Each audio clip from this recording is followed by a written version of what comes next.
Magandang tanghali mga kapatid. Hindi raw makakalimutan ni The Voice US Season 26 winner Sofronio Vasquez kung paano siya ginabayan ng kanyang mentor na si Michael Bublé. Hands-on daw ito na kahit off-cam na ay kinukumusta pa rin si Sofronio at nag-advise. Ikaw kapatid, meron ka bang naging mentor at paano mo siya pasalamatan? Sa narating mo ngayon? Tara samahan niyo ako at magtatanong tayo dito.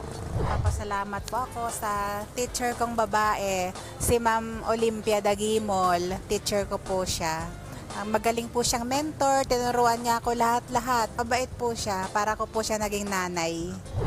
Thank you po sa advisor ko po nung grade 6, nung section 1 na si Sir Masangkay. Dahil po sa kanya, nung mga words po niya na about education is nakapagtapos po ako ng pag-aaral po ng mass communication. Kaya salamat po. Sinasabi niya ang edukasyon po ay kayamanan. Pinamamana ko po sa mga anak ko po. Kaya po, nung mga anak ko po ngayon ay proud to say po ako na mga honor student. Pasalamat po ako sa mga batchmate ko, batch 1984. Salamat sa inyo sa pagtulong sa akin dahil nakarecover ako. Gumaling ako sa aking mga karamdaman. Pinapasalamatan ko po yung aking mentor na si Pastor James. Dahil sa kanya, natuto po ako ng maayos na pakikisalamuha sa tao. Natuto po akong maging matapang na harapin ang buhay.